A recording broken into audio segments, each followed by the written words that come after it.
Hello guys, you're back to our channel Shiuli Sarkar. তোমাদের এই চ্যানেলে সবাইকে স্বাগত। আশা করি তোমরাও ভালো আছো আর আমিও অনেক ভালো আছি। হে গাইস, তোমরা ভাবছো আমি বিস্কুটটা নিয়ে ওই জায়গায় আছে তো হ্যাঁ, আমাদের বাড়ির পাশে কলপারে একটা বড় তেঁতুল গাছ আছে। সেখানটায় নদী সাঁতার দিয়ে ওপার দিয়ে এপাশে একটা বাঁদর এসেছে আমাদের এখানে। তো বাঁদরকে আমি বিস্কুট খেতে দিয়েছি। তো অনেক উপরে উঠে বসেছিল। তো বিস্কুট দেওয়ার এত তাড়াতাড়ি নেই, 1-1.5 ঘন্টা মতন দিয়ে বসে আছি, ডাকছি তবুও আসছে না। তারপর অনেকক্ষণ পরে খাবারটাও দেখতে পেয়ে আমরা লুকিয়ে গেছিলাম। গেলে কাউকে না দেখতে পেয়ে ও এসে বিস্কুটটা নিয়ে ওখানে বসে বসে খাচ্ছে। ও ভয়ও পাচ্ছিল, কারণ রাস্তা দিয়ে শুধু লোক যাওয়া আসা করছে, শুধু ওকে দেখছে। আর বাচ্চারা তো এসে ভর্তি হয়ে গেছে, শুধু ওকে দেখছে, চিল্লাচিল্লি করছে। ও ভয়তে তো আরও উপরে উঠে যাচ্ছে শুধু। তো গাইস দেখো, ও শুধু খাচ্ছে, 2 পা দিয়ে বিস্কুটটা ধরে রেখেছে আর এক হাত দিয়ে খাচ্ছে, যেন কাউকে ওর ভাগটা দিতে চায় না, এভাবে খাচ্ছে। আর আমি ক্যামেরা ভিডিও করছি, ও আমার মাঝে মাঝে আমার ক্যামেরার দিকে তাকাচ্ছে। কলের পাশে একটা বড় তেঁতুল গাছ আছে, পাশে নদী আছে। নদীর এপারে কিছুদিন ছিল, এই 5-6 দিন ওখানে ছিল। তারপরে হঠাৎ আজকে সকালে দেখি আমাদের কলপাড়ে তেঁতুল গাছে এসে বসে আছে। অনেক উপরেই ছিল, খাবার দিয়েছি বলে নিচে চলে এসেছে। আর সকালে এই পাশে যে ঘরটা দেখতে পাচ্ছি, ঘরের ওই জেঠু রুটি পেয়ারা কলা দিয়েছিল, সেগুলো খেয়েছে। বাট আমি সেগুলো দেখিনি, তখন বাড়িতে ছিলাম আমি। তো দেখো গাইস, পুরো একদম মানুষের মতন করে খাচ্ছে।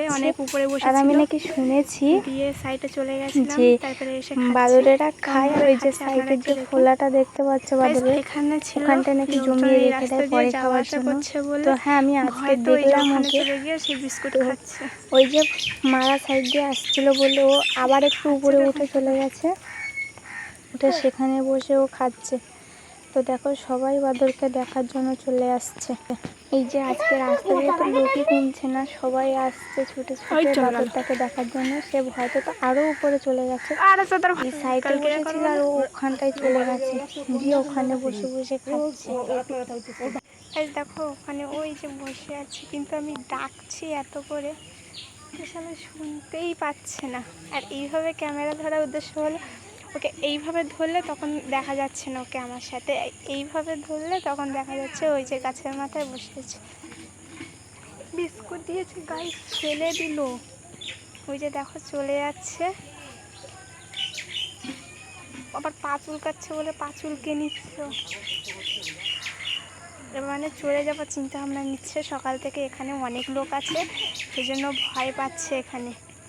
এবারও বাড়িতে চলে যাবে, মানে বাড়িতে বলতে জঙ্গলেই চলে যাবে। ও জঙ্গল হলো ওই পারে, যেখানে বাঘ হরিণ সব থেকে, ও সেই পার থেকে এসেছে।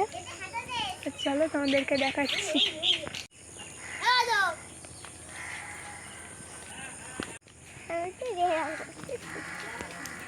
এই যে বিস্কুট দিয়েছি, বিস্কুট খাইনি গাইস। সব বিস্কুট খেয়ে একটা বিস্কুটের বেশি হয়ে গেছে, ফেলে দিয়েছে, আর বাকিগুলো খেয়েছে।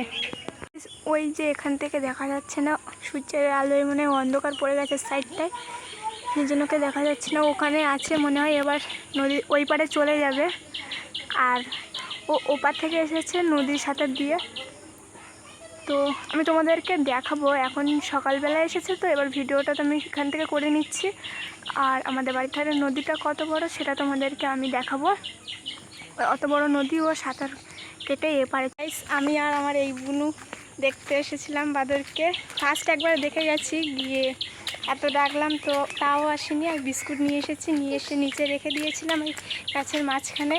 অনেকক্ষণ পরে এসে নিয়েছে, ওকে দিলাম, খেয়েছে। খেয়ে এবার বাড়ি বলতে ওপারে চলে যাবে, তো সেই জন্য আছে। আর আমরা এই যে ওকে বিস্কুট দিয়ে বাড়ি চলে যাচ্ছি। ভিডিওটা ভালো লাগলে লাইক কমেন্ট শেয়ার করবে অ্যান্ড সাবস্ক্রাইব করবে।